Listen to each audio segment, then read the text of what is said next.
Welcome back guys, my name is Taz and in My Hero Ultra Rumble we now have two Bakugo quirk skill sets, one rapid, one strike, and having early access to this rapid Bakugo quirk skill, I'm going to be comparing the two today. Let's see if it's really worth it to be saving up for this rapid Bakugo quirk skill set. If you guys do enjoy this video, please obviously consider liking and subscribing. I say this in every video so I'm not going to say it anymore, but I'm also streaming tonight, so if you want to see this being used in custom games then pop by on my stream later tonight at 6 o'clock UK time. Okay, no more yapping, let's get on into the video. Okay, so one of the first things I want to get out of the way for rapid set Bakugo is his movement. We all know Bakugo is going to have the best movement regardless of what happens. So if you're not going to take my advice at the end of this video, then fair play, and you're going to go ahead and just save for Bakugo now, then one thing you need to do as soon as he's released and you get him is practice his movement with his alpha. One thing I would suggest is to just go into training and get used to his movement, as his alpha does project you backwards, as you can see here, and you can use this for a lot of things. You can use it to get from building to building. It's very good for when you're fighting people like Kirishimas or Momos, as you can jump and hold back and you will travel very far backwards while still hitting them. You don't want to be using all of your alpha ammo just for movement,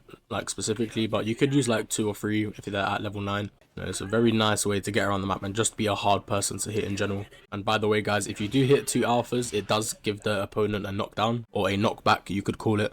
So again, bear this in mind if you are fighting somebody like Kirishima or Momo and they're trying to chase you down. Just simple 2 alphas will knock them back and you can easily get away. So still on the topic of movement here, if we're going to be talking about the rest of his abilities, we all know again his beta is probably one of the most insane to watch abilities, but his gamma also on the other hand is a good way to start from getting up in the air for movement. Again, this is always good if you're fighting characters that are strictly just always on the ground and you can't get up in the air, like Ibara and Dabi, just people like that. And also strike Shigaraki, so just bear this in mind. In my opinion, with his gamma, you don't really want to be using it by itself. You want to use this in a combo, and you should never really use it first unless you're in an inside area. So if you do use your gamma, you do get flung up into the air, and you can obviously get away with this by using your special action or your gamma ability. Your beta, I meant your beta, sorry. Yeah, there's not much to say about his gamma other than you don't really want to be using it for movement in my opinion unless you have to, and it's more of a combo ability more than a movement ability in my opinion. Okay, and now finally talking about his beta, as I've saved this for last obviously because it's his best movement ability. This ability is both amazing for movement and damage, by the way. It's a very good way to start off combos also, as it does count as a stun effect, but obviously you can use this for movement, which is probably one of the most craziest movement abilities in this game so far. And I just need to say now, yes, it looks amazing guys, but this only does I believe 90 damage per shot. I'll show it on screen here.